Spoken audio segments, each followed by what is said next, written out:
आइए भैया काट दें हैं?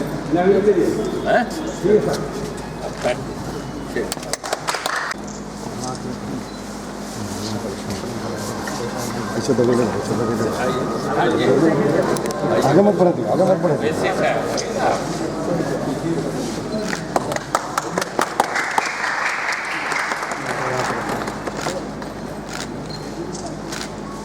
ये मेन आपकी बिल्डिंग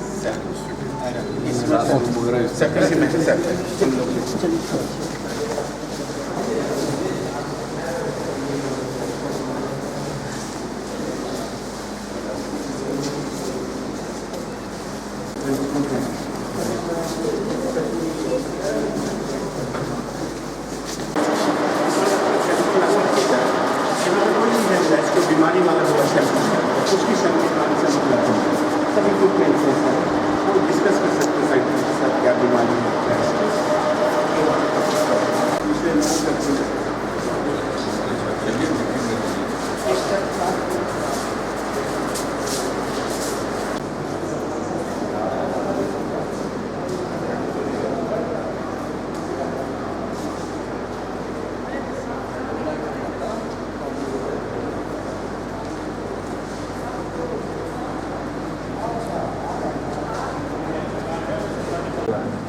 एक और को बता देंगे बयान आप बताइए। तो हम खाली दौड़ रहे हैं इनका जगह बैठ के और पैर में कुछ काम लीजिए 10-15 किलो आता की वजन 10 जैसे अच्छे विषय लिए सर हम लोग सामने से निकल जाएंगे। सामने से निकल चले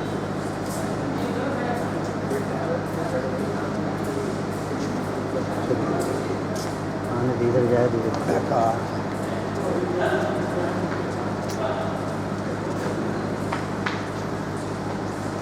निकल जाएंगे, पता पड़ जाएगा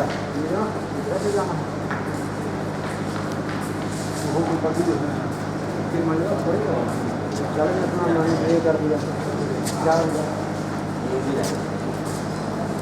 नहीं कर रहे हो सारे फोटो क्या तस्वीर हॉल में क्या प्रॉब्लम बच्चों के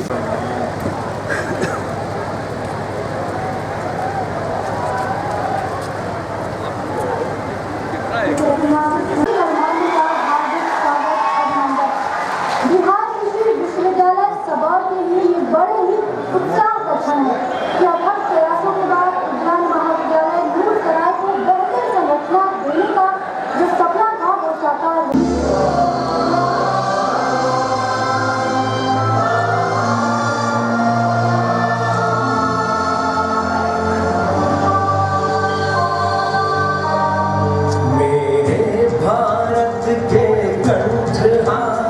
तुझको शत शत वंदन बिहार।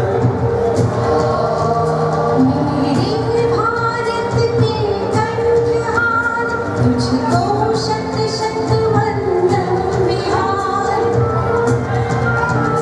तू वाल्मीकि के रामायण, वैशाली का लोकतंत्र, तू बोधिसत्व की करुणा है।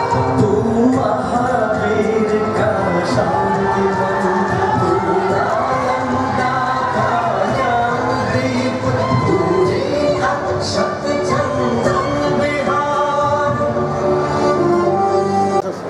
ये थोड़ा सा पीछे से लीजिए ना सर। कुलपति महोदय से पुनः आग्रह अरे आप हटिए ना, विशिष्ट अतिथियों गणमान्यजनों का स्वागत है।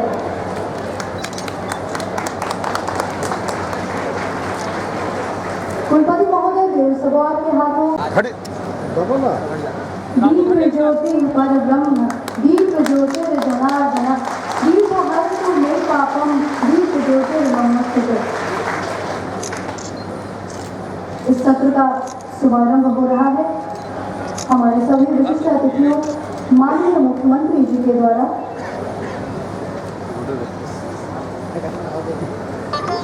आगे सर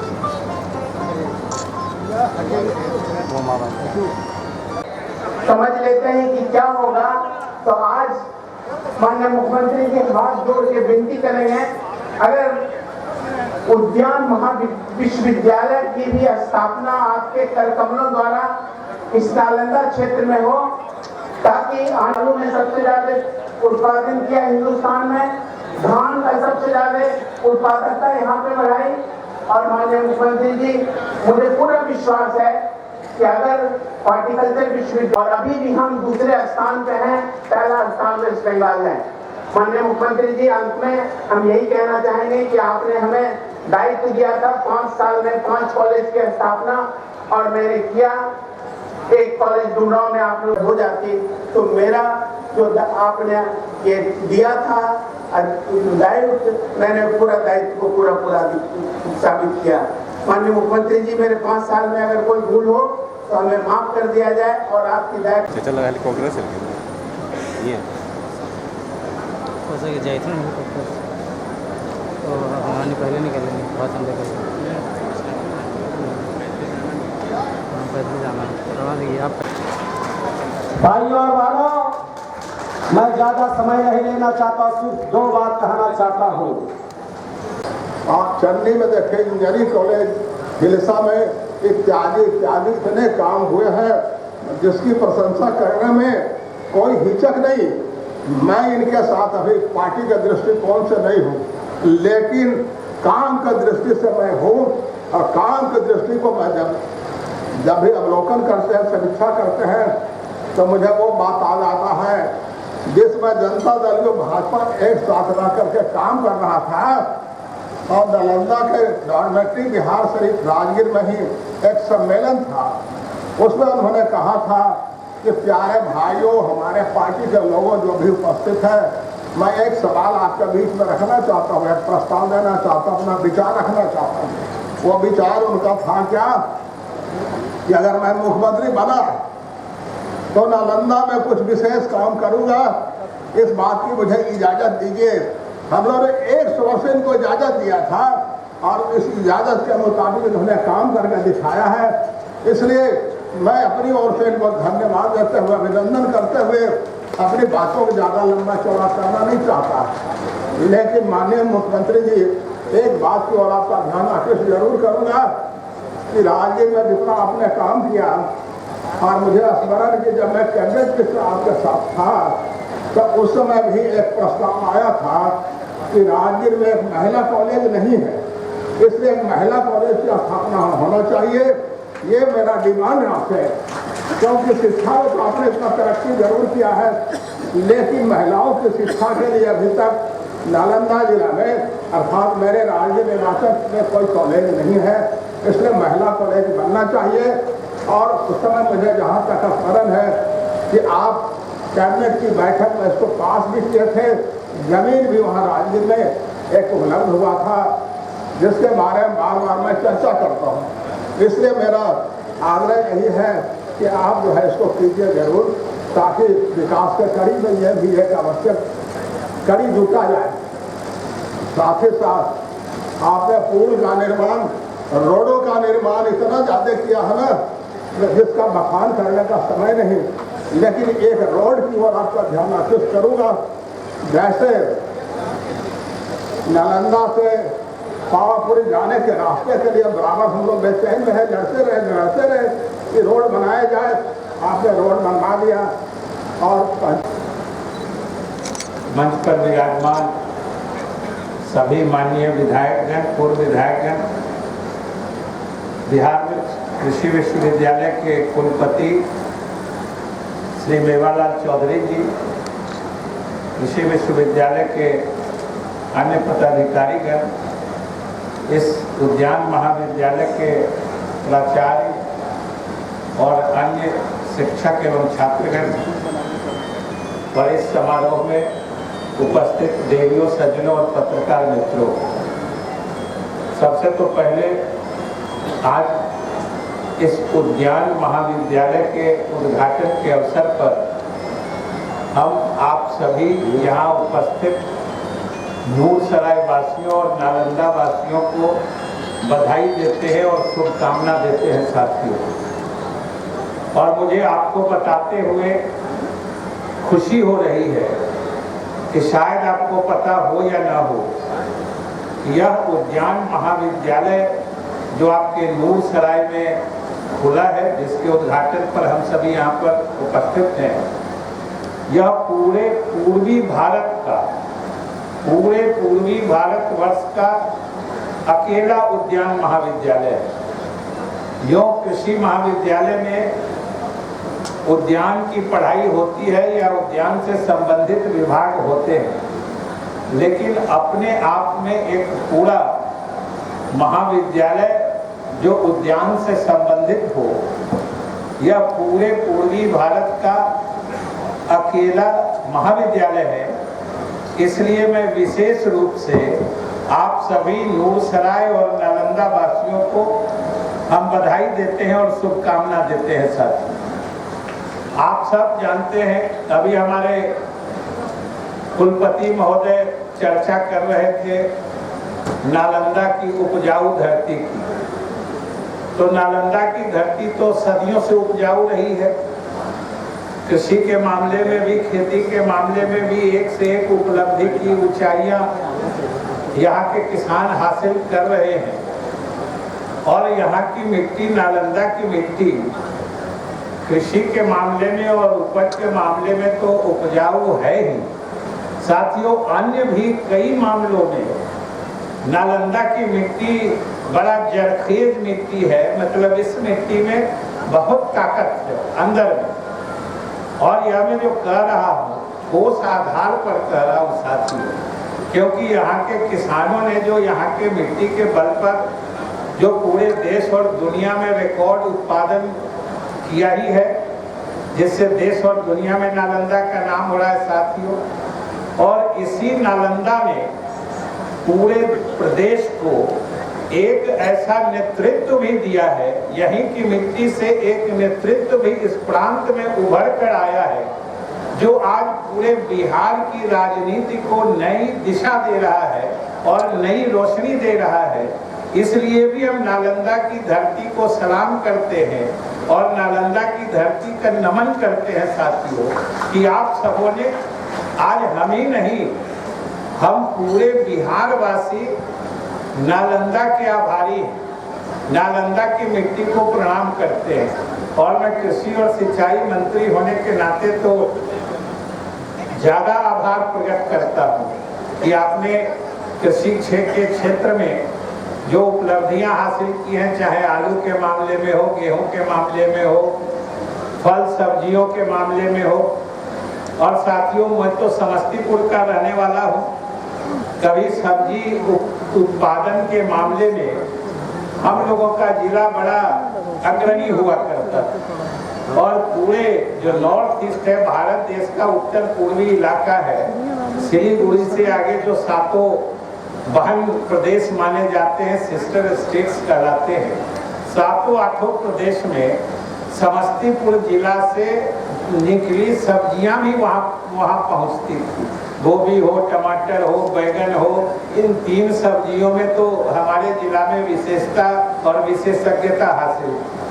लेकिन मुझे खुशी है और गर्व भी है कि जो बिहार सरकार के तरफ से प्रोत्साहन के कार्यक्रम चलाए गए हैं और आप नालंदा के किसानों ने जो मेहनत की है, उसके बल पर आज आप हर तरीके से समस्तीपुर जिला के न सिर्फ स्पर्धा में आ गए हैं, बल्कि कई मामले में आपने हम लोगों के जिला को सब्जी के उत्पादन में भी पीछे छोड़ दिया है। इसलिए भी हम सरकार की ओर से आपको बधाई देते हैं और धन्यवाद देते हैं। साथियों, आप सब जानते हैं कि हम लोग सरकार के तरफ से जो उद्यान से संबंधित किसान को मदद करने के कार्यक्रम होते हैं वो चलाते हैं, चाहे फलों की खेती हो, फूलों की खेती हो, सब्जियों की खेती हो।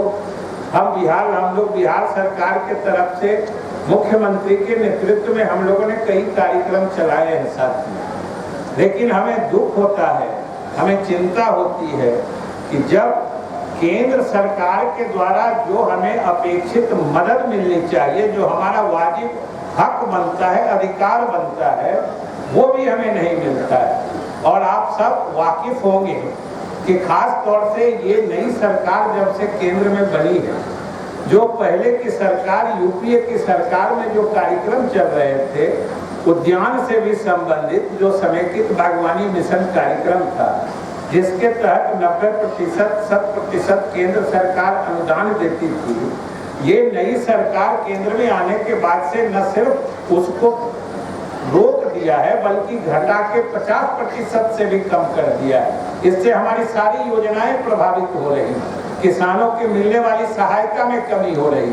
लेकिन हम लोगों ने राज्य सरकार के तरफ से जो अनुदान का प्रतिशत हम लोग देते थे, हम लोग उसको बढ़ा दिए हैं, जिससे कि किसानों की परेशानी कम हम कर सके साथी। इसलिए आज के इस मौके पर आप तमाम लोगों को सरकार के तरफ से बधाई देते हुए, शुभकामना देते हुए हम यही आशा करते हैं कि आपकी मेहनत पहले भी रंग लाई है और इस महाविद्यालय के शुरू होने के बाद जो इससे फायदा या उद्यान के क्षेत्र में फल फूल सब्जी के उत्पादन के क्षेत्र में खेती के लिए जो यहाँ से शिक्षित नौजवान निकलेंगे, शिक्षित लोग निकलेंगे, उनसे जो आपको फायदा होगा, आने वाले दिनों में आप इस क्षेत्र में और अधिक तरक्की करेंगे, जिससे कि जो पहले आपने ऊंचाई हासिल की है, उपलब्धि हासिल की है, उससे भी अधिक और आप ऊंचाई और उपलब्धियां हासिल कर सकें। इसी शुभकामना के साथ बहुत बहुत धन्यवाद।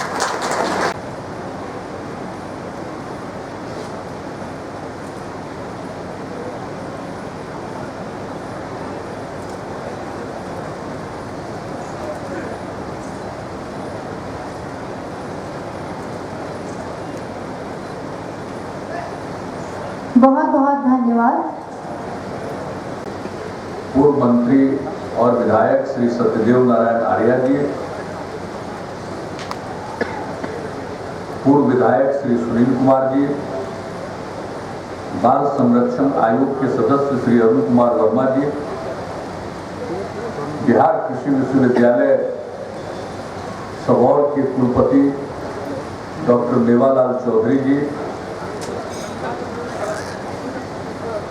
उद्यान महाविद्यालय नूरसराय के प्राचार्य श्री पंचम लाल जी, बिहार सरकार के उद्यान निदेशक श्री अरविंद सिंह जी, बिहार शरीफ के पूर्व मेयर श्री दिनेश कुमार जी, यहाँ उपस्थित सभी जनप्रतिनिधिगण, हमारे सभी सम्मानित साथी और नेतागण, प्रिंट एवं इलेक्ट्रॉनिक मीडिया के यहाँ उपस्थित सभी पत्रकार मित्रों और इस कार्यक्रम में उपस्थित बहनों और भाइयों, इस महाविद्यालय के शिक्षक, छात्र छात्राओं एवं शिक्षकेतर कर्मचारीगण, आज उद्यान महाविद्यालय नूरसराय के उद्घाटन समारोह में शामिल होकर मुझे खुशी हो रही है। बिहार में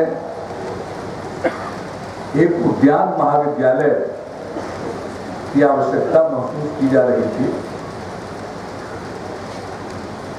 बिहार की मिट्टी उपजाऊ है, यहाँ के लोग मेहनती हैं, हमारी आबो हवा अच्छी है, जाड़ा गर्मी बरसात सब है। बाढ़ और सुखाड़ की परिस्थितियों का मुकाबला करने के बावजूद कृषि के क्षेत्र में हम तरक्की कर रहे हैं। तो कृषि की तरक्की में उद्यान की तरक्की जरूरी है, क्योंकि जो कुल कृषि क्षेत्र की आमदनी है उसमें चाहे हम अनाज का उत्पादन करें या फल सब्जी फूल का उत्पादन करें या दूध का उत्पादन करें या मछली अंडा मांस का उत्पादन करें, ये समूचा जो कृषि का क्षेत्र है उस पर बिहार के 76% लोग निर्भर हैं और जब तक इनकी आमदनी नहीं बढ़ेगी बिहार की तरक्की नहीं हो सकती और जो हमारा विकास है वह टिकाऊ नहीं हो सकता है। इसलिए कृषि के विकास के लिए कृषि के विभिन्न क्षेत्रों का विकास जरूरी है और उद्यान एक महत्वपूर्ण क्षेत्र है। इस पर अलग से कोई महाविद्यालय नहीं था, तो ये सोचा गया कि एक महाविद्यालय की स्थापना होनी चाहिए। तो यह निर्णय 2006 में लिया गया और फिर यह तय किया गया कि नालंदा जिले के नूरसराय में इसकी स्थापना की जाए, क्योंकि नालंदा में विभिन्न प्रकार की खेती होती रही है। यहाँ जो हमारे किसान हैं पहले से ही प्रगतिशील रहे हैं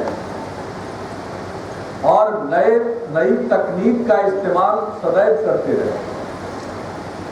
यहाँ तक कि इस देश में जब नई तकनीक के बारे में काम किया जा रहा था और लोगों को जानकारी दी जा रही थी, और जहां तक मैं कृषि मंत्री भी देश का रहा हूं इसलिए मैं उस पृष्ठभूमि से अवगत हूं, एक बहुत जमाने पहले शुरू हुआ कि भाई हम लोगों के यहाँ रिले फार्मिंग होना चाहिए कि एक फसल कटे दूसरा फसल लग जाए, एक के बाद दूसरा। खेती की सघनता के लिए जरूरी है। तो जब भारतीय कृषि अनुसंधान परिषद ने रिले फार्मिंग की बात की थी, उस समय जगजीवन बाबू कृषि मंत्री होते थे। तो उस समय कृषि मंत्री के रूप में जगजीवन बाबू ने बताया था कि भाई आप वैज्ञानिक लोग रिले फार्मिंग की बात आप कर रहे हैं और चलिए हमारे बिहार में 100 सराय में किसान पहले ही से इस प्रकार की खेती कर रहे हैं रिले फार्मिंग। ये कई दशक पहले की बात। तो यह बात मेरे दिमाग में कौनती थी, तो मुझको ये लगा कि अगर उद्यान का विकास करना है, उद्यान में फल सब्जी और फूल सब आता है, मोटे तौर पर उसका विकास करना है, तो नालंदा उपयुक्त स्थल है। और यहाँ स्थल बिहार शरीफ के बहुत बगल में नूरसराय में कृषि फार्म उपलब्ध था। तो हम लोगों ने यह निर्णय लिया कि नूरसराय में उद्यान महाविद्यालय की स्थापना, हॉर्टिकल्चर कॉलेज की स्थापना होगी। स्थापना कर दिया गया। अस्थायी भवन से उद्यान महाविद्यालय का संचालन प्रारंभ हो गया और इसकी अपनी बिल्डिंग बने, अपना परिसर बने, इसके लिए राशि स्वीकृत की गई और वो काम हो गया। और आज वो अवसर आ गया कि उस परिसर का, उस भवन का उद्घाटन हो। मैंने देखा है बहुत अच्छे ढंग से आप लोगों ने बनाया है, डिजाइन भी सब सुंदर है, खुली हुई है, खुलापन है, इसमें चारों तरफ से रोशनी है। जो आज के समय में जिस तरह के भवन अब बनाए जा रहे हैं उस तरह से आपने भवन को बनाया है। मैंने इस भवन का अंदर से निरीक्षण किया। पहले मुझे अवसर नहीं लगा था, आना जाना लगा रहता था, लेकिन कभी निर्माणाधीन स्थिति में इसको मैंने नहीं देखा था। बनकर तैयार हुआ है, अच्छा है। और इसमें आज जितने स्टूडेंट पढ़ रहे हैं उससे कहीं ज्यादा स्टूडेंट को पढ़ाने के लिए, और आज तो स्नातक स्तर तक शिक्षा है, इसको ऊपर स्नातकोत्तर स्तर पर ले जा सकते हैं, इसमें और ज्यादा काम कर सकते हैं। और मुझे बताया गया है कि यहाँ से अनेक प्रकार के काम आप लोगों ने करना शुरू किया है। नालंदा जिले में फसल की सघनता है, इस राज्य में सबसे ज्यादा फसल की सघनता नालंदा जिले में है, 241%। और इस कॉलेज को ICAR ने भी, भारतीय कृषि अनुसंधान परिषद ने भी प्रत्यायन प्रदान कर दिया है, एक्रेडिशन। तो ये बड़ी बात है। और जितने लड़के आज पढ़ रहे हैं उससे कहीं अधिक लोगों के पढ़ाने का इंतजाम है, जिसका हमने जिक्र किया। तो भविष्य में इसके और विस्तार की पूरी संभावना है। यहाँ से उद्यान के संबंध में जितना काम होगा, शोध का भी काम यहाँ होगा। यहाँ कई चीज अभी आप लोगों ने शुरू कर दिया है। अब आजकल देखिए मौसम का मिजाज बदल रहा है, समय पर वर्षा नहीं हो रही है। कल ही मैं समीक्षा कर रहा, पूरे देश में मानसून की स्थिति अच्छी मानी जा रही, लेकिन बिहार में मानसून की स्थिति ठीक नहीं है। कुछ जगहों को छोड़कर ज्यादा जगह कम वर्षा हो रही है। हमारे कुछ बिहार के इलाकों में तो बहुत कम वर्षा हुई। तो कल ही हमने इसकी पूरी समीक्षा की है और सारे बिहार के हर जिले के जिलाधिकारियों के साथ हमने वीडियो कॉन्फ्रेंसिंग के जरिए ये बात की है। और हमने कहा है कि भाई बिहार तो एक ऐसा प्रदेश है जिसमें एक साथ सूखा और बाढ़ दोनों की संभावना रहती है। अब सूखे की स्थिति, समय पर वर्षा नहीं हो रही है, लोगों ने बिचड़ा डाला है, बिचड़ा डालने का प्रतिशत अच्छा है, लेकिन पानी के अभाव में रोपनी नहीं हो पाएगी। तो हम लोगों ने उसके लिए कदम डीजल सब्सिडी का उठा लिया है और हिदायत की है कि पूरे तौर पर इसको प्रचारित करिए कि कहीं अगर बिचड़ा का काम बच गया है, इस जिले में तो नहीं है रिपोर्ट ज़्यादा, लेकिन कई जिलों में रिपोर्ट है, वहाँ इसकी मदद करिए और रोपनी के लिए भी आप उस समय सहायता पहुँचाइए। ये सब अपनी जगह पर ये सब हम लोग देख रहे हैं, लेकिन हमारे बिहार में जो फसल का चक्र है, धान का और गेहूं का, बीच में मक्का का, ये साथ साथ चलता रहता है कुछ इलाकों में। लेकिन अगर इसी प्रकार से मौसम का मिजाज लगातार बिगड़ता गया और समय पर वर्षा नहीं होगी, तो धीरे धीरे यह सोचना पड़ेगा कि हम क्या वैकल्पिक खेती करें। तो यहाँ पर इस उद्यान महाविद्यालय के द्वारा इस बात पर काम हो रहा है कि धान के मौसम में जब आप धान लगा नहीं पाएंगे अगर, तो वैसी स्थिति में किन चीजों की खेती करें, क्या वैकल्पिक खेती होगी, क्या डाइवर्सिफिकेशन जिसको कहते हैं विविधीकरण, उसकी जगह पर अन्य चीजों की खेती। तो इन सब चीजों पर काम हो रहा है। और खरीफ के मौसम में जो सब्जियां उगाई जाती हैं उन पर इन लोगों का काम चल रहा है। और सबसे बड़ी बात है कि सघन खेती के लिए और क्या तकनीकी जो आज सहायता हो सकती है वो प्रदान की जाए किसानों को। यहाँ से काम हो रहा है टमाटर और बैगन की उत्पादकता एवं गुणवत्ता बढ़ाने के लिए। फिर अमरूद की सघन बागवानी के लिए प्रौद्योगिकी विकसित की जा रही है, टेक्नोलॉजी। तो इन सब चीजों का फायदा होगा, हम अपने खेत का उपयोग कर सकेंगे, ज्यादा से ज्यादा हमारी आमदनी हो पाएगी। तो ये सब, फिर साथ ही सब्जियों की संरक्षित खेती, कीड़ाखोरी होती है, कई तरह की चीजें होती है। तो इन सब चीजों पर इस उद्यान महाविद्यालय के द्वारा काम किया जा रहा है। और जो भी इनके काम का नतीजा और क्या किसानों को करना चाहिए, इसके बारे में उपयुक्त सलाह देने के लिए, लोगों का प्रशिक्षण करने के लिए उद्यान महाविद्यालय के द्वारा अलग अलग गांव में किसान चौपाल का आयोजन किया जा रहा है। और मुझे बताया गया है ये जो यहाँ के कृषि वैज्ञानिक हैं, हमारे शिक्षक हैं, ये अलग अलग गांव में जाकर लोगों से चर्चा करते हैं, लोगों को सही जानकारी देते हैं और उनको उपयुक्त सलाह दे रहे हैं। तो ऐसा करते हुए इन्होंने अब तक 50,000 किसानों को लाभान्वित किया है। तो ये मामूली बात नहीं है। अगल बगल के सिर्फ नालंदा जिला ही नहीं, अगल बगल के जिलों में और फिर यहाँ कई चीज़ों में नए किस्म के बीज विकसित होंगे, तो इसको फिर प्रचारित करना, यानी कुल मिला करके फल और सब्जी के क्षेत्र में। और हमारे यहाँ नालंदा जिले में कुछ गांव है रहुई के इलाके में, जहाँ परंपरागत तौर पर लोग फूल की खेती करते हैं। तो इन सब चीज़ों पर काम करेंगे तो लोग विविधीकरण कर सकेंगे। जो परंपरागत तौर पर उगा रहे हैं उसके स्थान पर अन्य चीज़ों का उत्पादन कर सकते हैं और अपनी आमदनी बढ़ा सकते हैं।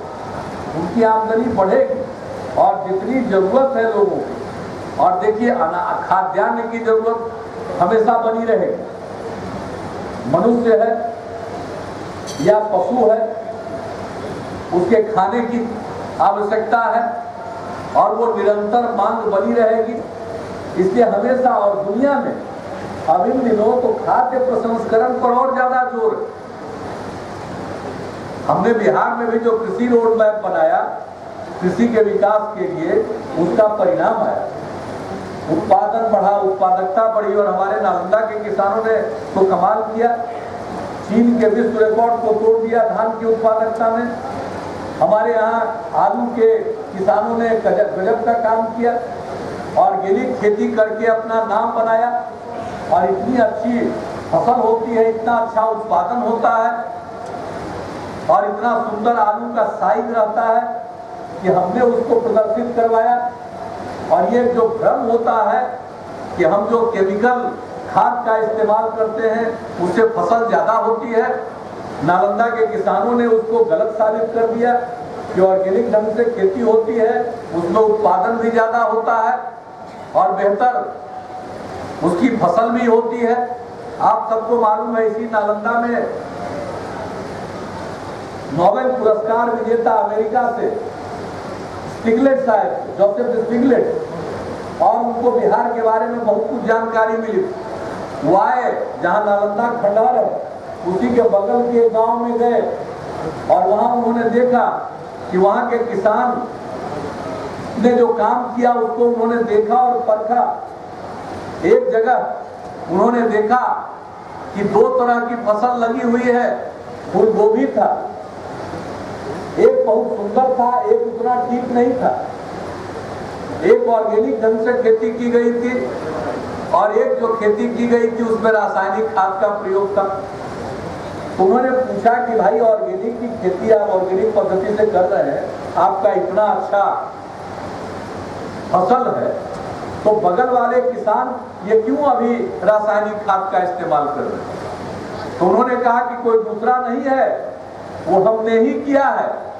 अपने एक प्लॉट में हम खेती कर रहे हैं ऑर्गेनिक पद्धति से और एक प्लॉट में हम रासायनिक खाद का प्रयोग कर रहे हैं। तो उन्होंने कहा कि आपने ऐसा क्यों किया?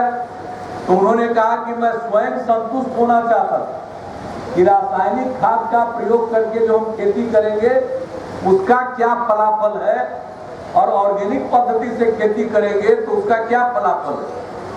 तो वो इतना प्रभावित हुए, नोबेल पुरस्कार विजेता इतनी दुनिया के बड़े अर्थशास्त्री हैं कि उन्होंने तत्काल कह दिया कि भाई बिहार के किसान तो वैज्ञानिकों से भी ज्यादा तेज है। ये बिहार के लोगों के बारे में उन्होंने बताया, नालंदा के लोगों के बारे में।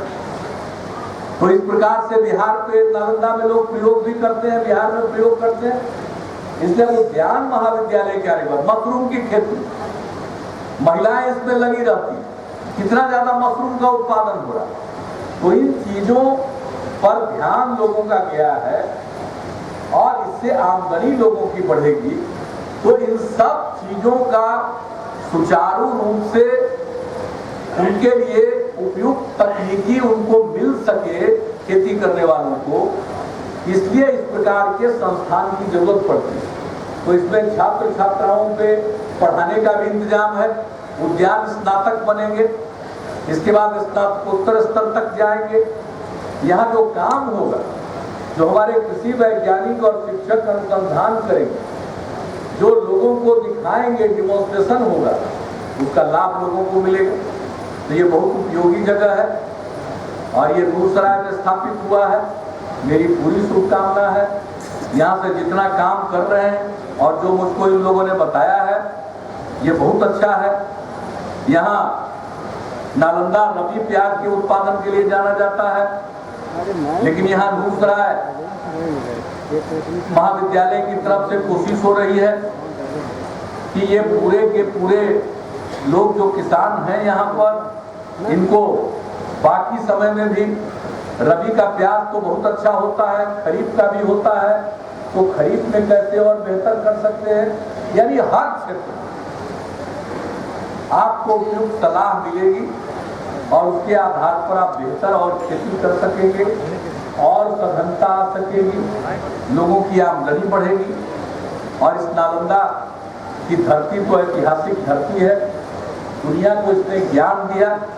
अब नालंदा विश्वविद्यालय स्थापित हो रहा है, आप सबको मालूम है, और कई संस्थान यहाँ खुल रहे हैं। आज उद्यान महाविद्यालय है, चंडी में इंजीनियरिंग कॉलेज, पावापुरी में मेडिकल कॉलेज, आज हम जा रहे हैं नर्सिंग स्कूल का उद्घाटन करने इस्लामपुर में। कहीं पॉलिटेक्निक है, कहीं ITI है, कहीं इंजीनियरिंग कॉलेज है, कहीं मेडिकल कॉलेज है, कहीं डेंटल कॉलेज आ रहा है। जब संस्थान रहेंगे लोगों को पढ़ने लिखने में, और यहाँ पर तो पढ़ाई पर, खेती के अलावा पढ़ाई पर लोगों ने बहुत पहले ध्यान दिया। शायद इस इलाके के लोग आज नहीं, 40-50 साल पहले से पढ़ने के लिए भी विदेश जाते रहे हैं, और विदेश में न जाने कितने लोग सेटल कर गए, रह गए। तो अद्भुत धरती है, खेती के लिए भी, ज्ञान के लिए भी, हर प्रकार से है। तो मैं तो यही चाहता हूँ कि आप तरक्की करते रहें, और यहाँ का जो ज्ञान है, यहाँ की जो जानकारी है, इसका फैलाव सब जगह हो, सब लोग इसका लाभ उठावें। आर्या जी बैठे हुए, इन्होंने सब बात कही, तो जो भी संभव है हम लोग करते रहते हैं। हम आर्या जी को अलग थोड़ी मानते, पार्टी अलग भले ही हो सकता है, इनको अलग नहीं मानते, ये सब तो चलता रहता है। लेकिन सब जगह जो काम हो रहा है यह महत्वपूर्ण, और एक एक चीज हर क्षेत्र के लिए ध्यान दिया हम लोग। राजगीर में आने वाले दिनों में न सिर्फ नालंदा विश्वविद्यालय की स्थापना प्रारंभ हो रही है, बल्कि उसके अलावा राज्य सरकार ने तय कर दिया है उसके बगल में हम IT सिटी की स्थापना करेंगे। उसके लिए भी जगह को हमने चिन्हित कर दिया है। अनेक चीजें, अब राजगीर में जाइएगा तो खेल कूद का बहुत बड़ा केंद्र, संस्कृति का तो केंद्र है ही है, दुनिया भर के बड़े मैच आयोजित हो सकते हैं, इस तरह का प्रबंध कर रहे हैं। तो चाहे खेती हो, पढ़ाई हो, खेल कूद हो, कला हो, संस्कृति हो, इतिहास हो, पौराणिक ज्ञान हो। अब उत्खनन का काम चल रहा, नालंदा विश्वविद्यालय और विक्रमशिला विश्वविद्यालय के बारे में लोगों को जानकारी थी। अब तेलहाड़ा की खुदाई हमने शुरू कराया, तो तेलहाड़ा में भी एक विश्वविद्यालय था, उस खुदाई से प्रकट हो रहा। तो न जाने क्या क्या इस इलाके में रहे हैं। तो ये बड़ा ही गौरवशाली इतिहास हमारा रहा। दुनिया का वो भूभाग जिसे आज हम बिहार के नाम से जानते हैं, उसका जो इतिहास है, न सिर्फ वो भारत का इतिहास है, बल्कि पूरी मानव जाति का इतिहास है। हमें इस पर नाज है, और हम बिहार का जो गौरव है उसको फिर से स्थापित करेंगे, बिहार को नई ऊंचाइयों पर ले जाएंगे। और इसके लिए आवश्यकता है कि हम अपने इतिहास को जानें, हम इतिहास से सबक लें, और आपस में प्रेम और मोहब्बत का वातावरण बनाकर रखें। चाहे किसी भी जात के लोग हों, किसी भी मजहब के मानने वाले लोग हों, आपस में प्रेम, भाईचारा, मोहब्बत का वातावरण रहेगा तो इस बिहार को आगे बढ़ने से कोई नहीं रोक सकता है, और बिहार आगे बढ़ेगा और इस देश का बल राज्य बनेगा। और एक बात मैं और कह देता हूँ, बिहार बढ़ रहा है बिहारियों की मेहनत से, बिहार के लोगों के प्रयास से ये और आगे बढ़ेगा। किसी की कृपा से नहीं, बल्कि बिहारियों के परिश्रम से, बिहारी युवाओं के मेधा से बिहार आगे बढ़ेगा, और बिहार को आगे बढ़ने से कोई रोक नहीं सकता। बिहार आगे बढ़ता रहे। हमारा और आपका दायित्व है कि हम समाज में प्रेम का, भाईचारे का, मोहब्बत का वातावरण बनाकर रखें।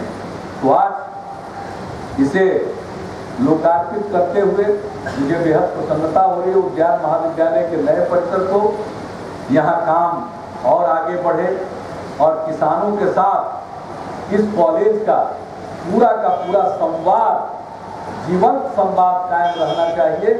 और मैं इस महाविद्यालय के प्राचार्य और फैकल्टी के दूसरे सदस्य, तमाम कृषि वैज्ञानिकों से कहूँगा, और जो हमारे विद्यार्थी यहाँ पढ़ते हैं, उन सभी विद्यार्थियों को न सिर्फ आपके कॉलेज का जो फार्म है वहाँ ले जाइए, बल्कि लोगों को विभिन्न गांवों में ले जाइए, जहाँ के किसान कुछ कर रहे हैं वहाँ भी जाएं, वहाँ भी देखें, कहीं फूल का काम, कहीं फल का काम, कहीं सब्जी का काम, अनूठा काम कर रहे हैं, तो ये मिलजुल करके हम समझते हैं यहाँ के जो स्टूडेंट निकल कर जाएंगे, विद्यार्थी निकल कर जाएंगे, पूरे बिहार में इसका एक संदेश लेकर जाएंगे। और हम सिर्फ अनाज नहीं, सब्जियों के उत्पादन में तो हमारा अभी तीसरा स्थान, और फलों के मामले में तो कुछ चीज का जवाब नहीं है।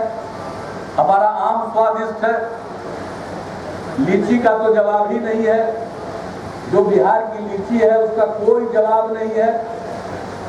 तो ये सब कुछ है हमारे यहाँ, क्या नहीं।